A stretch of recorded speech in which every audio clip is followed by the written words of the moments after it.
Fala galera, beleza? Professor Rafael Alonso, e no vídeo de hoje nós vamos ver meu top 3 exercícios para mobilidade de quadril.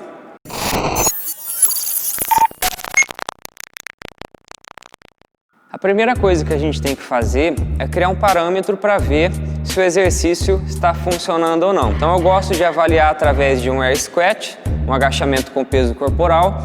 Eu peço para o cliente executar uma repetição de frente e uma repetição de lado.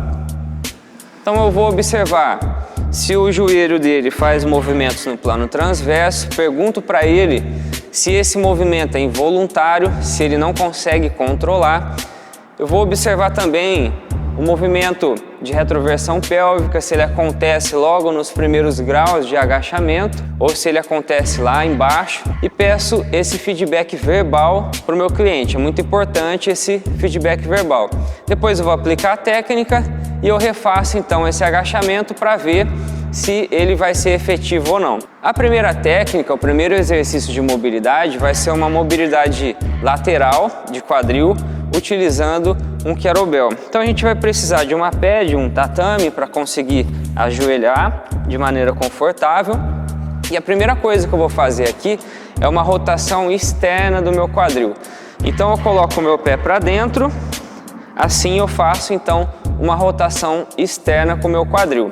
Eu vou utilizar aqui um kettlebell de 16 kg, mas a gente pode começar utilizando um kettlebell de 8 a 12 kg, fica bem interessante para fazer essa mobilidade para iniciantes. Essa perna eu vou deixar ela um pouquinho mais aberta, então não vamos deixar ela em 90 graus aqui, deixa ela um pouquinho mais aberta e ela aproximadamente a 45 graus em relação ao meu tronco. Segurei o kettlebell, eu vou expirar, segurar por alguns segundos e retornar inspirando.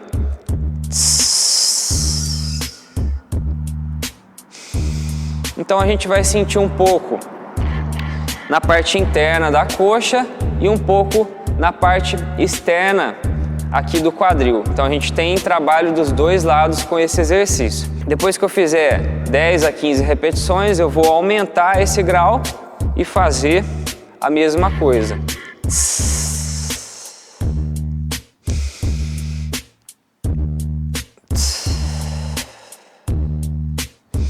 Então é muito importante que a gente não faça um movimento rápido, okay? Para a gente não perder o controle de outras estruturas do tronco. A gente precisa fazer um movimento mais devagar para manter a região principalmente lombar, abdominal mais estável e deixar que o quadril se movimente nesse exercício. Então a ideia é fazer primeiro a 45 graus, de 10 a 15 repetições, depois um pouco mais aberto, com uma angulação maior, também de 10 a 15 repetições. Daí a gente vai refazer o teste do agachamento, observar a movimentação no plano frontal do joelho, observar a retroversão pélvica e perguntar para o cliente o que ele sente depois de fazer esse exercício, se ele sente o seu quadril, entre aspas, mais solto. Então vamos para o segundo exercício, em que a gente vai precisar apenas do tatame. A gente vai fazer uma mobilidade de quadril frontal. Então aqui nessa mobilidade de quadril frontal, eu vou alinhar da largura do meu quadril os dois joelhos, então o joelho que está no chão e o joelho que está no alto, eles ficam da largura do meu quadril e não mais abertos. Alinhei. Primeira coisa que eu tenho que fazer é uma retroversão pélvica. Quando eu fizer essa retroversão pélvica, eu já vou sentir meu ilho-psoas aqui, meus flexores de quadril alongar. Por quê? Se eu deixar da forma como a gente fica na postura semi-ajoelhado, quando eu fizer o movimento para frente, a minha coluna lombar ela vai fazer uma hiperextensão. O ilho-psoas vai puxar a minha coluna lombar para frente e ele mesmo não vai ser alongado. Então o que a gente quer fazer aqui? Essa retroversão pélvica para a gente, entre aspas, travar nossa coluna lombar E quando a gente fizer esse movimento para frente, o iliopsoas vai ser alongado e não vai conseguir puxar a nossa lombar para frente.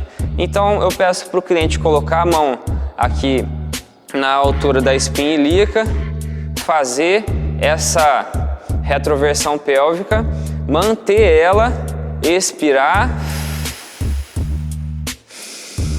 e retornar.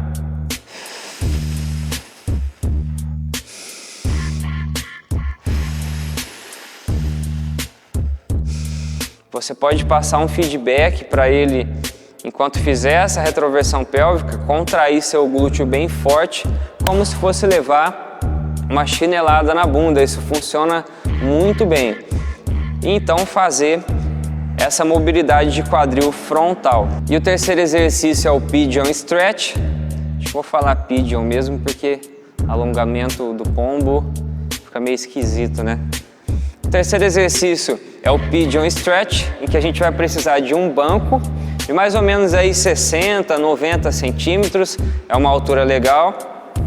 E a gente vai fazer o seguinte, colocar o nosso pé apoiado em uma ponta do banco e descer com o joelho na outra ponta. A perna de trás pode ficar mais alongadinha e a gente vai então expirar, imaginando que tem uma corda puxando o nosso umbigo para baixo e retornar, sentindo então bastante alongamento na região do glúteo. É importante dar esse feedback, essa dica externa para o cliente para que ele não desça com a coluna e sim com o quadril. Então vou fazer de frente para a gente conseguir observar o posicionamento do pé. Posiciono o pé de um lado do banco, o joelho do outro lado, expiro e retorno inspirando. Então eu posso até explorar outras angulações, para cá e para lá também. Uma forma de intensificar esse exercício é eu empurrar o meu joelho para baixo, seguro por 5 segundos e relaxo e desço alongando. Se de repente a pessoa não consiga fazer essa posição, seu joelho não consegue relar lá no banco, a gente tem a chance de fazer sentado. Então a pessoa cruza sua perna, aperta um pouquinho o joelho lá para baixo e faz o movimento como se tivesse uma corda puxando seu umbigo lá para baixo. Então, dependendo do nível de condicionamento do praticante, o exercício de mobilidade ele pode fazer parte do aquecimento, como ele também pode compor a parte principal da aula, seja como um exercício de descanso ativo ou como um exercício da parte principal da aula propriamente dito, dependendo então desse nível de condicionamento da pessoa. Então, se ela precisa melhorar certas características em um agachamento, em um levantamento terra, por exemplo, talvez colocar esse exercício com mais ênfase na parte principal faça mais sentido. Ou se ele já é uma pessoa avançada, você pode colocar este exercício como um descanso ativo em que a pessoa faz algo que é benéfico para o seu corpo enquanto descansa de um determinado exercício. Se você gostou desse vídeo, deixe seu like, comente ou compartilhe com um amigo, pois isso é muito importante para a evolução do canal. E fique por dentro que em breve eu venho com muito mais notícias sobre treinamento físico para você. Valeu!